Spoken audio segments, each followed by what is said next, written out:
नमस्कार दोस्तों, स्वागत है आपके अपने YouTube चैनल संस्कृत अड्डा पर। दोस्तों, आज की जो वीडियो इसमें हम करने वाले हैं आपके टीएसटी पीएचडी 2024 में होने वाले एग्जामों के लिए महत्वपूर्ण क्वेश्चन। और ये क्वेश्चन आपके सभी संस्कृत के एग्जाम के लिए महत्वपूर्ण रहने वाले हैं, चाहे इसमें आपका यूजीसी नेट वाला एग्ज़ाम है, DT प्लस भी, या कोई राज्य में आपका अन्य एग्ज़ाम है। तो सभी एग्जामों के लिए महत्वपूर्ण रहने वाले हैं। और इससे पहले वाली जो वीडियो थी उसमें हमने आपके यहाँ पर 25 जो महत्वपूर्ण क्वेश्चन हैं डिटेल के साथ जो हमने किए थे। तो आज की वीडियो में इससे आगे के जो महत्वपूर्ण क्वेश्चन है उनको हम यहाँ पर आज करने वाले हैं। तो जिसमें हमारा जो यहाँ पर पहला जो क्वेश्चन है, योग दर्शन अनुसारम अधंकितेषु वृत्ति ही वर्तते। तो योग दर्शन जो महर्षि पतंजलि मुनि जो उनके द्वारा जो रचित है, महाभाष्य भी इन्होंने ही लिखा था, योग दर्शन भी। तो इसमें वृत्ति जो है यहाँ पर पूछी गई है, अहिंसा, ब्रह्मचर्य, निंद्रा या हिंसा। और यहाँ पर जो इसमें मानी गई है ऑप्शन बी में जो दी गई है, तो निद्रा जो है इसको यहाँ पर माना गया है। योग दर्शन का आधार योग सूत्र है, और योग सूत्र का जो योग दर्शन है इसका पहला सूत्र अथ योग अनुशासनम है। अथ योग अनुशासनम, आप ये याद रखिएगा, क्या है? अथ योग अनुशासनम, योग अनुशासनम। तो ये जो है यहाँ पर अथ योग अनुशासनम, ये इसका पहला सूत्र है। और इसमें चित्तवृत्तियों की जो संख्या है ये 5 बताई गई थी, जिसमें प्रमाण, विपर्य, विकल्प, निद्रा, स्मृति, तो ये बताई गई थी। प्रमाण, विपर्य, विकल्प, निद्रा, स्मृति। तो ये निद्रा जो है ये इसमें आ जाती है चित्तवृत्तियों की संख्या में, जो ये 5 बताई गई है। जागृत तथा सपन अवस्था की वृत्तियों के अभाव के कारण तमोगुण को विषय बनाने वाली वृत्ति निद्रा कही जाती है। तो ये आप याद रखिएगा, कई बार जो पूछ लिया जाता है, जैसे यहाँ पर पूछ लिया गया है। तो प्रमाण, विपर्य, विकल्प, निद्रा, स्मृति। इसके बाद जो हमारा नेक्स्ट क्वेश्चन आ जाता है, योग दर्शन अनुसार संयम है इत्यनेन कस्य निर्देश है। अहिंसा, सत्य, अस्तेयानी, धारणा, ध्यान, समाधि है, यम, नियम, प्रत्याहार, शौच, संतोष, तपांसी है। और इसमें जो यहाँ पर आंसर है ऑप्शन बी वाला है। तो धारणा, ध्यान और जो समाधि है तो ये माने गए हैं। संयम क्या है? ये धारणा, ध्यान और समाधि तीनों 71 हैं, मतलब इकट्ठे हैं, अर्थात एक ही आलम्बनगत होने पर ये संयम कहे जाते हैं।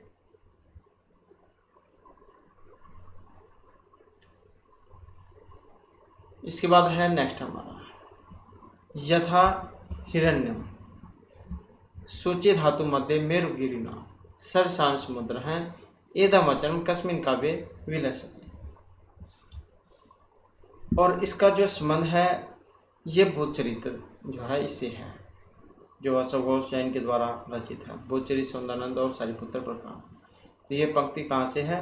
बोध चरित में से है, महाकाव्य श्रेणी में आता है। और इसमें भगवान बुद्ध का जो जीवन चरित्र वर्णित है, और इसमें बुद्ध के जन्म से लेकर महानिर्वाण तक की कथा वर्णित है, और 28 सर्गों में है। कितने? 28 सर्गों में। इसमें एक जो श्लोक है वो आया था, जिसके माध्यम से बताया गया है कि यथा हिरण्यम सूची धातु मध्य मेरुगिरि नाम सरसम समुद्र है, तारासु चंद्र तप तामसा सूर्य है, पुत्र हैं तथा ते द्विपदेशु वरीय हैं। कि जिस प्रकार धातुओं में शुद्ध वर्ण, पर्वत में सुमेरु, जलाशय में समुद्र, ताराओं में चंद्रमा और अग्नियों में सूर्य श्रेष्ठ है, उसी प्रकार से मनुष्यों में आपका पुत्र श्रेष्ठ है। तो यथा हिरण्यम सूची धातु मध्य मेरुगिरि नाम सरसाम समुद्र है। कि जिस प्रकार धातुओं में शुद्धवर्ण, पर्वत में सुमेरु और जलाशय में समुद्र, इनको श्रेष्ठ माना गया है। इसी प्रकार से जो है मनुष्य में आपका पुत्र श्रेष्ठ है। इसके बाद जो हमारा क्वेश्चन है यहाँ पर, ये कथन कारण वाला क्वेश्चन है। तो जिसमें अभी कथन जो है दिया गया है, वितरते गुरुः प्राज्ञे विद्यां तथैव जडे न तो खलु तयो ज्ञाने शक्ति करोति अपहन्ति वा भवति ही पुनः भूयान भेदः फलं प्रति तद यथा। इसका जो कारण है कि प्रभावती स्वच्छ बिंबग्राहे मणि नैमृत आते हैं। अब आपने इसमें बताना है कि कौन से वाला या इसमें सही है।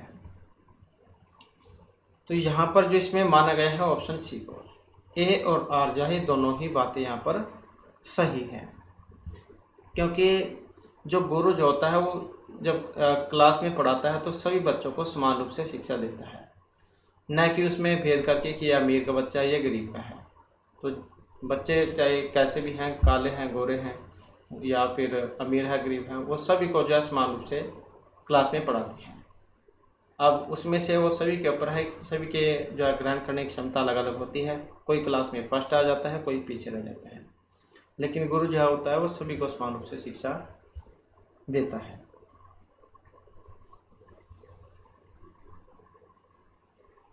और ये जो यहाँ पर आया था स्फटिक प्रभावती सूच बिंब मणि न मृद आते हैं कि स्फटिक मणि आदि सभी प्रतिबिंब ग्रहण करने में समर्थ होते हैं, किंतु मिट्टी आदि पदार्थ प्रतिबिंब धारण नहीं कर सकते हैं। या जैसे मणियाँ हैं, मतलब उसमें आप चाहे अपना प्रतिबिंब देख लो तो वो क्षमता इनमें ही है, मिट्टी में थोड़ी देख सकते हो अपना मुँह। तो ये उत्तरांचल से है। तो इस प्रकार से जाहिर बातें दोनों यहाँ पर सही बताई गई है।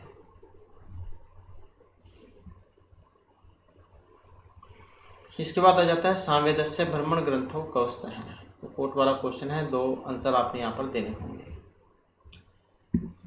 तो यहाँ पर ऐत्रेय भ्रमणम, शाखायन भ्रमणम, पंचविश या वंश भ्रमण है, सामवेद से संबंधित है। सामवेद से संबंधित जो है यहाँ पर जो ऑप्शन सी में दिए गए हैं, बी और डी। पंचविश, षड्विश, चांदोग्य, वंश भ्रमण, ये सारे जो हैं इसमें आ जाते हैं। सामवेद में 8 जो ब्राह्मण हैं इनके बारे में बताया गया है। तांड्या जो ब्राह्मण है इसे पंचविश ब्राह्मण भी कह देते हैं, कई बार जाने के लिए दे दिया जाता है। पंचविश की जगह पर आपको तांड्या ब्राह्मण देखने को मिल जाए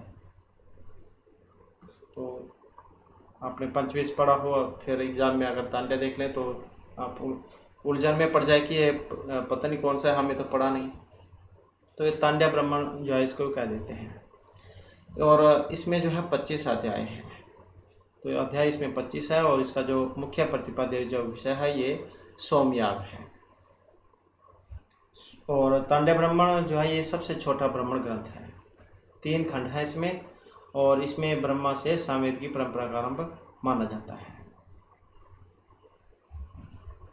इसके बाद आ जाता है नेक्स्ट क्वेश्चन हमारा, सदानंद परिणीते वेदांसारे तत् त्वम् असि अत्र अखंडार्थ बोधकेषु त्रिषु संबंधेषु अयं नास्ति। अब इनमें एक नहीं है, अयुत सिद्ध संबंध है, पदयोस्मानाधिकरण्यम, पदार्थ्यो विशेषण विशेष भाव है, प्रत्यागातम लक्षणों लक्षण भाव है। तो सदानंद जन के द्वारा रचित है वेदांसार। तो तत् त्वम् असि, वह तुम ही हो। तो इन तीनों में एक नहीं है, जो 3 हैं इनमें एक नहीं है, जो ऑप्शन ए में दिया गया है, अयुत सिद्ध संबंध है। तत्त्वमसि महावाक्य है जिसका मतलब है कि वह ब्रह्मा तुम ही हो। सृष्टि के जन्म से पूर्व द्वैत के अस्तित्व से रहित, नाम और रूप से रहित, एकमात्र सत्य स्वरूप अद्वितीय ब्रह्म ही था, और वही ब्रह्मा आज भी विद्यमान है, और उसी ब्रह्मा को ही तत्त्वमसि कहा गया है। वह शरीर और इंद्र में रहती हुई भी उनसे परे है। आत्मा में इसका अंश मात्र उसी से उसका अनुभव होता है, किंतु वह अंश परमात्मा नहीं है, वह उससे दूर है, और वह संपूर्ण जगत में प्रतिभाषित होते हुए भी उससे दूर है। तो इस प्रकार से जो है यहाँ पर जो इनमें नहीं है ऑप्शन ए वाला। इसके बाद आ जाता है क्वेश्चन हमारा, सर विलियम जोन्स महोदय ब्रह्मी लिपि उत्पत्ति मानते हैं। तो विलियम जोन्स है ये ब्रह्मी लिपि की उत्पत्ति मानते हैं। तो जैसे फिनिशियता है सेब्यून, हिमरेटिक लिपिता है, फिनेंशियल लिपि, अरमाइक अक्षरलिपि है, फिनेंशियल लिपिता है, मिस्र अक्षराभ्य व या सिमेटिक लिपित हैं। तो किससे मानते हैं? और जो यहाँ पर ऑप्शन डी में दिया गया है सिमेटिक लिपित है। तो ब्राह्मी लिपि की सिमेटिक उत्पत्ति का सिद्धांत विलियम जोन्स या इस सिद्धांत के माध्यम से प्रस्तुत करते हैं, जिसमें विदेशी उत्पत्ति का सिद्धांत, वृद्ध भारत की स्वदेशी उत्पत्ति का सिद्धांत, विदेशी उत्पत्ति के सिद्धांत को मानने वाले पुनः 2 भागों में बांटा गया था। बस आप इतना याद रख लीजिएगा, हो सकता है आपकी समझ में भी ना आए। तो सर विलियम जोन्स महोदय ये ब्राह्मी लिपि की जो उत्पत्ति मानते हैं ये सिमेटिक लिपि से मानते हैं। इसके बाद है अर्थ संग्रह कतिदा वेद उच्चते हैं। अर्थ संग्रह में वेद हैं अष्ट, 10, चतुर या पंचविध हैं। तो अर्थ संग्रह में कितने वेद हैं? और इसमें जो है पंचविध है, 5 जो है इसमें माने गए हैं। और वेद जैन के बारे में कहा भी जाता है अपौरुषेय वाक्यम वेद है। अपौरुषेय वाक्य को वेद कहते हैं। और यह 5 प्रकार के हैं। कौन कौन से? विधि, मंत्र, नामधेय, निषेध, अर्थवाद। विधि, मंत्र, नामधेय और निषेध और अर्थवाद।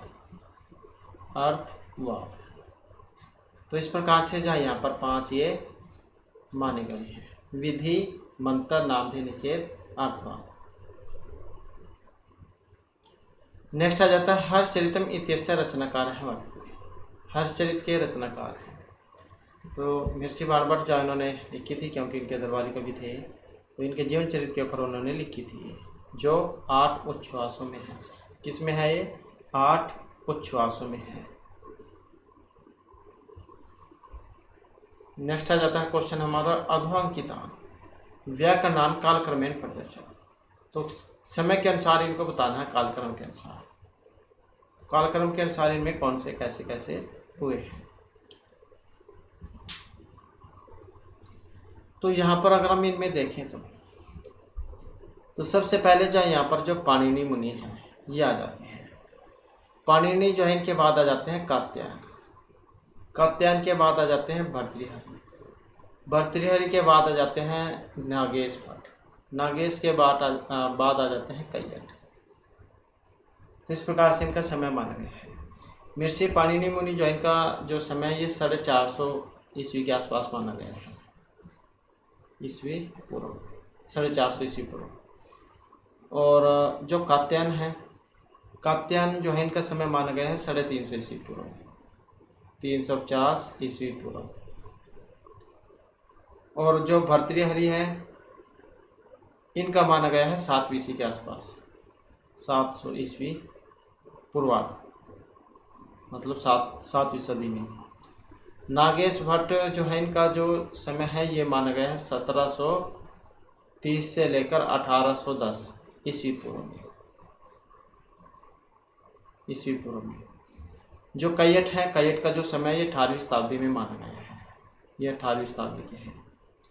और तो इस प्रकार से जो है यहाँ पर इनका क्रम ये आ जाते हैं। तो सबसे पहले पाणिनि मुनि, कात्यायन, भर्तृहरि, नागेश भट्ट और कैयट। तो वेरी इंपॉर्टेंट क्वेश्चन है। तो इस प्रकार से जो ऑप्शन बी वाला यहाँ पर इसका हो जाएगा। नेक्स्ट जो हमारे यहाँ पर क्वेश्चन आ जाता है अर्थ संग्रह अनुसारम देश सामान्यम स्थान तत्चैद विविधम किम तत्। पाठ सादृश्यम, अनुष्ठान सादृश्यम, यथासंख्यम या विमान सादृश्यम। तो अर्थ संग्रह अनुसारम देश सामान्यम स्थानम च तत्चैद विविधम किम तत्। और यहाँ पर जो है ऑप्शन रहेगा ये वाला, ए और बी, पाठ सादृश्यम और अनुष्ठान सादृश्यम। तो ये 2 हैं यहाँ पर। नेक्स्ट क्वेश्चन है हमारा सर्व प्राचीन रचना यहाँ प्राथमिक कालक्रम अनुसारम उचित उत्तरम चुनित। तो इनका क्या है, सही जो क्रम है वो आपने बताना है। किरातोजनिम, नैषधीयचरितम, शपनवास दत्तम या कुमार संभव, रामायण। अब इसमें यहाँ पर भी सही क्रम है और वेरी इंपॉर्टेंट जो यहाँ पर क्वेश्चन हो जाता है तो सही क्रम अगर हम इनमें देखें तो सबसे पहले जो रामायण आ जाती है, और रामायण के बाद शपनवादत्तम भास के द्वारा जो रचित है। इनके बाद फिर आ जाती है कुमार संभव नृसिंहकाल दास द्वारा जो रचित है। इसके बाद किरातार्जुनीयम आ जाते हैं जो भारवी के द्वारा रचित है, और इसके बाद नैषधीयचरितम आ जाती है जो श्रीहर्ष के द्वारा रचित है। तो ऐसे जो है यहाँ पर इनका क्रम माने गए हैं। तो रामायण शपनवादत्तम, कुमार संभव और किरातार्जुनीयम, फिर नैषधीयचरितम, ऐसे जो इनका क्रम होगा। तो इस आधार पर देखें ऑप्शन डी वाला इसका बनेगा। नेक्स्ट क्वेश्चन आ जाता है संख्या कारिकायाम संघात परार्थत्वात् अनेन हेतुना साध्यते अव्यक्तम पुरुष अहंकार या महत्, और इसमें हमारा आंसर ऑप्शन सी वाला है। तो ये पुरुष है।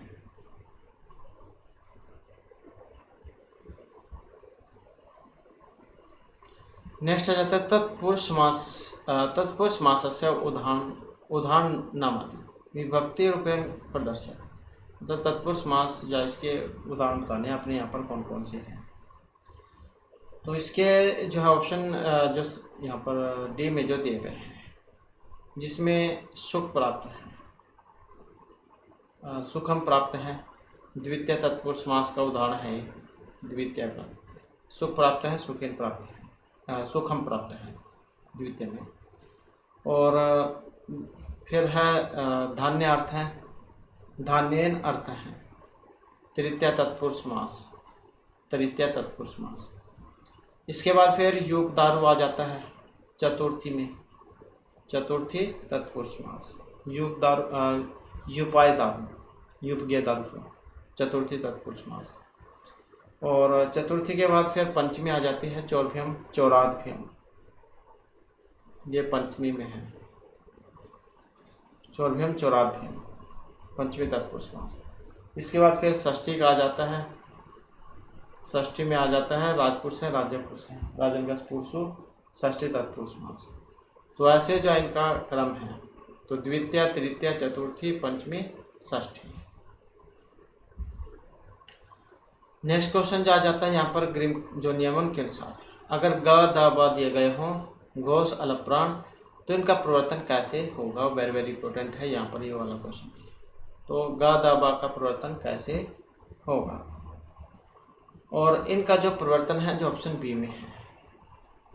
तो इसमें इस प्रकार से जो इनको बताया जाता है, जैसे क ख ग,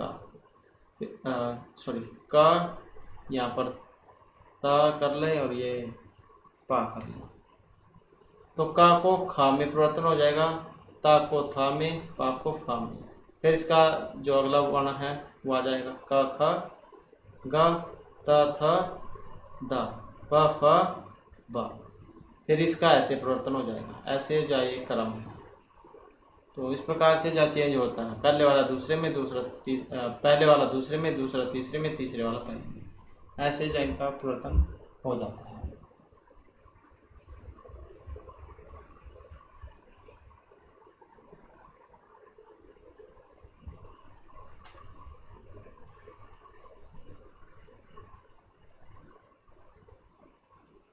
इसके बाद है नेक्स्ट में आ जाता है इसका किसके साथ संबंध है।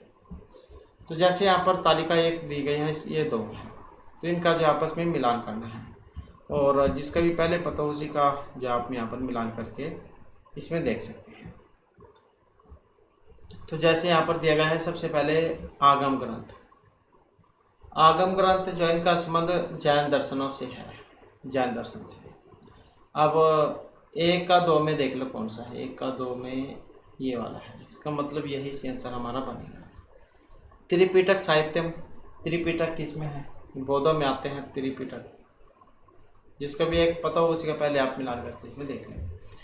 इसके बाद फिर जो न्याय सिद्धांत मुक्तावली है, ये आ जाती है विश्वनाथ पंचानन में, न्याय सिद्धांत मुक्तावली। और निर्विषाद्वैतवाद ये आचार्य शंकर की है। तो इस प्रकार से जो है यहाँ पर इनका मिलान होगा। नेक्स्ट जो हमारे यहाँ पर क्वेश्चन आ जाता है, किष्किंधा कांडे कौ विषय वर्णितः स्तः। तो मतलब कोट वाला क्वेश्चन है, 2 आंसर यहाँ पर आपने देने होंगे। किष्किंधा कांड रामायण कांडों में है, तो जिसमें सबसे पहले जब बालकांड था, कौन सा था? बालकांड। और बालकांड में कितने जो है यहाँ पर सरक थे? इसमें थे 77 सरक, 77 सरक। बाल के बाद फिर जो अयोध्या कांड हुआ था, अयोध्या कांड जो है इसमें 119 सरक हैं। इसके बाद आ जाता है अरण्य कांड जो है इसमें 75 हैं, 75 सरक। इसके बाद फिर जो किष्किंधा वाली घटना हुई थी, तो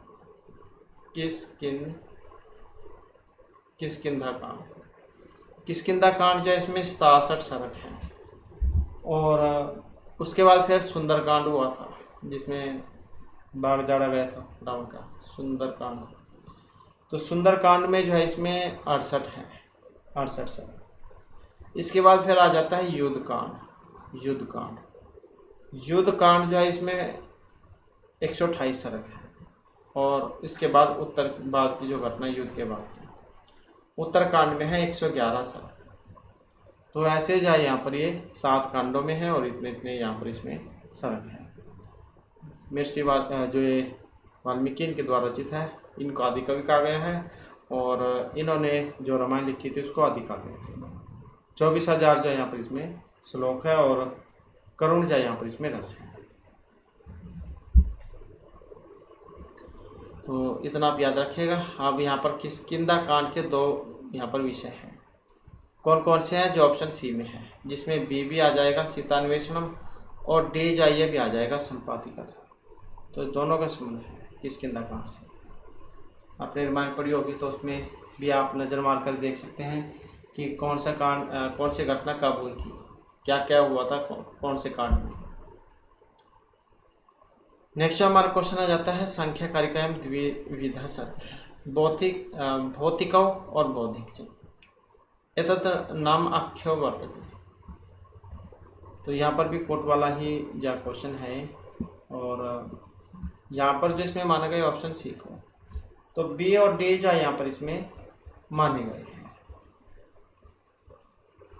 तो इसमें लिंगम पद च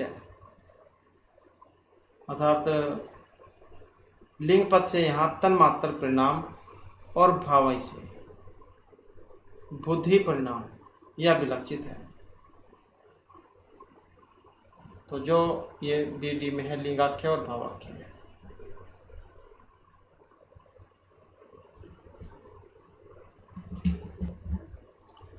तो बस आप इतना जो है यहाँ पर याद रख लीजिएगा इसमें, क्योंकि ये क्वेश्चन आपके समझ में तो आएगा नहीं।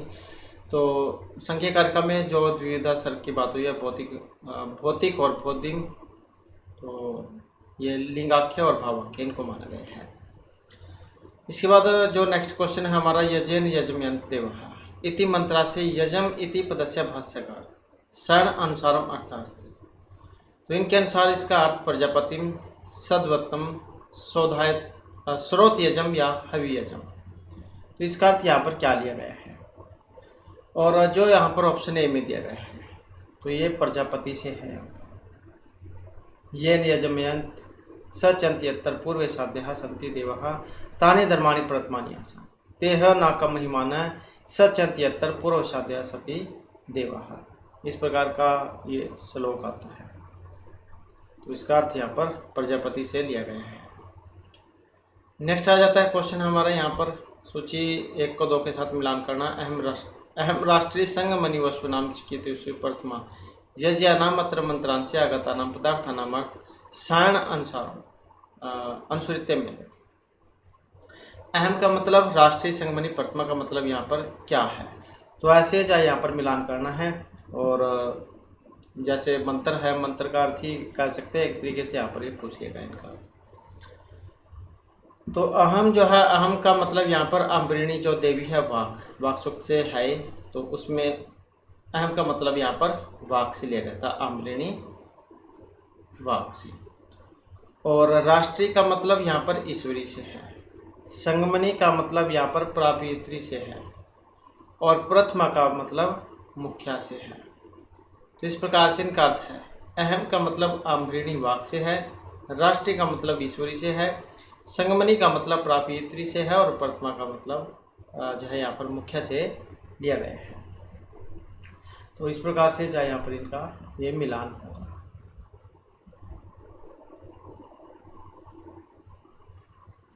तो इस आधार पर आप देख सकते हैं, इसमें ऑप्शन सी वाला हो जाएगा। नेक्स्ट आ जाता है ये तो काव्य शास्त्र प्रणेतारो आचार्य स्थान। काव्य शास्त्र के प्रणेतारा मतलब इनके जो रचिता है, तो कौन कौन है यहाँ पर कोट वाला क्वेश्चन है और 2 आंसर जो आपने यहाँ पर इसमें देने हैं। अब अगर हम यहाँ पर इसमें देखें तो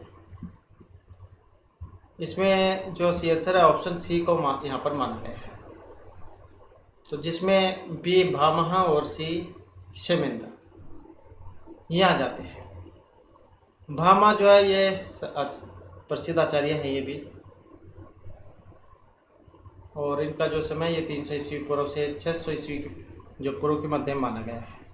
आचार्य भरत मुनि के बाद प्रथम जो आचार्य भामा ही हैं और काव्य शास्त्र पर काव्य अलंकार नामक ग्रंथ उपलब्ध होता है और इन्हें अलंकार जो संप्रदाय के लिए जाने जाते हैं।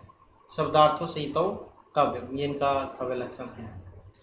क्षेमेंद्र की अगर हम यहाँ पर बात करें तो इनका जो जन्म है ये 1025 से लेकर 1066 में माना गया है और कश्मीरी महाकवि थे और ब्राह्मण जो कुल है इसमें उत्पन्न हुए थे और ये सिंधु के प्रपुत्र, निमनासा के पुत्र और प्रकाश सिंधु के पुत्र थे। तो कैसे, जैसे सिंधु है, सिंधु जैन का प्रभाव था, निमनासा इनका बाबा था और प्रकाश सिंधु इनका पिता थे। तो इस प्रकार से है सिंधु के प्रपुत्र, निमनासा के पुत्र, प्रकाश सिंधु के पुत्र।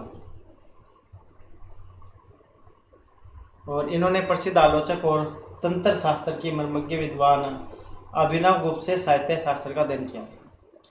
इनके पुत्र सोमेंद्र ने पिता की रचना बोधिसत्वदान कल्पलता बोधिसत्वदान को एक नया जो कथा जोड़कर पूरा किया था और इन्होंने रामायण मंजरी, भरत मंजरी, बृहद कथा मंजरी, तो ये ग्रंथ इन्होंने लिखे हैं। तो इस प्रकार से जो काव्य शास्त्र के लिए जो यहाँ पर ये भामा और जो क्षेमेंद्र है इनको माना जाता है। इसके बाद जो क्वेश्चन आ जाता है 2 अंकितेषु भारोप्य परिवारानुसारम कथमा भाषा शतम वर्गीय अस्ति। एक केंटुम वर्ग होता है, एक शतम होता है। जैसे आप संस्कृत में लिखते हो इसको, संस्कृत में क्या लिखते हो, शतम ही लिखते हो। भारोप्य भारत और यूरोप जो इनकी जो भाषा है भारोप्य, तो इसमें जो यहाँ पर माना गया ऑप्शन 1 को, तो कौन से आ जाते हैं यहाँ पर, जो अरमानी भाषा जो है ये आ जाती है और ये श्लेष्ठ योगात्मक भाषा है और इसकी ध्वनियाँ ईरानी से भिन्न है। आर्य परिवार और बाल्टो स्लाविक भाषाओं के मध्य संयोजक कड़ी इसको माना गया है। इसका जो स्वरूप ग्रीक और भारत ईरानी के बीच का है और आधुनिक अरमानी की इस्तंबुल बोली कुस्तूनतूनिया और काला सागर के किनारे के भाग में बोली जाती है। अरमानी जो है इसमें ईसाई साहित्य अधिकांश में है और 11वीं सदी से ये प्रारंभ होता है। कीलाक्षर अभिलेख ऐतिहासिक महत्व के हैं और जिस प्रकार भारत में पुरोहित संस्कृत भाषा का प्रयोग करते हैं, इसी प्रकार से अर्मीनिया के पुरोहित प्राचीन अर्मीनी का प्रयोग करते हैं। अर्मीनी जो है इसके 2 रूप इस समय हमें प्राप्त होते हैं, इस्तंबुल और अरारट। इस्तंबुल ये वाला बउल, इस्तंबुल ये तो पहला है और दूसरे की बात करें तो ये अरारट है, अरारट ये वाला। इस्तंबुल जो है ये यूरोप वाले भाग में बोली जाती है और जो ये अरारट है ये एशिया वाले क्षेत्र में बोली जाती है। तो इस प्रकार से यहाँ पर जो शतम वर्ग जो है इसमें अरमानी जो भाषा है इसको माना गया था और श्लिष्ट योगात्मका है, ये श्लिष्ट योगात्मिका दस आएगा, श्लिष्ट और योगात्मक, योगात्मक वेरी वेरी इंपॉर्टेंट है ये वाला क्वेश्चन। अब कई बार पूछ लिया जाता है कि कौन सी भाषा है, तो श्लिष्ट योगात्मक है ये। नेक्स्ट जो हमारे यहाँ पर क्वेश्चन है, अक्षर मादिव्य है कृषिमित कृषव वित्ते रमसव बहु मन्यमान है, अस्य मंत्र से देवता अक्षः कृषि कवश है कित्वा अक्षाम च, तो कौन से हैं इसमें? और इसके जो है ऑप्शन सी कृषि, नाम से भी आप यहाँ पर देख सकते हैं, इसमें कृषि में कृषि हो गया सारे में, तो इसका मतलब ये कृषि से है। और देवता कौन है? कृषि। और ये जो मंत्र है अक्षुक से लिया गया है, मंडल 10वां है, सूक्त 34वां है, टोटल जो मंत्र है यहाँ पर इसमें ये 14 है।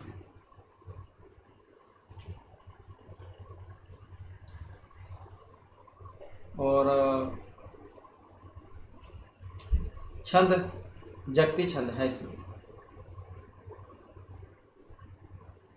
और ये पूरा मंत्र है अक्षयर्मा, दो मंत्र अक्षयर्मा दिव्य है कृषिमित कृषव वित्त है रमसव बहु मन्यमान है, तत्तर गाव है कित्व तत्तर जाय है तत्में विचष्टे स्वितयाम आर्य है, कि जुआरी कभी जुआ नहीं खेलना, खेती करना, कृषि से जो कुछ लाभ हो उसी से संतुष्ट रहना, अपने को कृतार्थ समझना, इसी से स्त्री प्राप्त करोगे और अनेक गायें भी प्राप्त करोगे, प्रभु सूर्य देव ने मुझे ऐसा कहा है।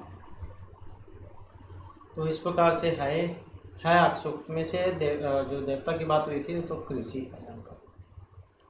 और 10वें मंडल का 34वां सूक्त है और टोटल जो 14 मंत्र है। इसके बाद आ जाता है नेक्स्ट क्वेश्चन। क्वेश्चन है यहाँ पर मिलान करना, तो यहाँ पर भी जिसका पहले पता उसी का आप एक बार मिलान करके देख लें। तो जैसे काप्टिका है तो यह परम मर्मज्ञ प्रगल्भ है छात्र है, तो इससे जो इसका संबंध है, परम मर्मज्ञ है प्रगल्भ छात्र है, उदास्थित है, इसका संबंध है प्रवर्ज्य प्रत्यवसित है प्रज्ञा सोच मुक्त है, तीसरे से। गृहपति का है, इसका संबंध है कर्ष का है वृत्तिक सेन है प्रज्ञा सोच युक्त है। और वैदेही का है, इसका संबंध है वाणिज्य का है वृत्तिक सेन है प्रज्ञा सोच युक्त है। तो ऐसे जाए यहाँ पर इसका मिलान होगा। काप्टिक का संबंध परम मर्मज्ञ से है, उदास्थित है का संबंध प्रवज्य प्रत्यवसित है प्रज्ञा सोच मुक्ता से है, गृहपति का संबंध कर्ष का है वृत्तिक सेन है प्रज्ञा सोच युक्त है, और वैदेही का वाणिज्य का वृत्तिक सेन है प्रज्ञा सोच युक्त है।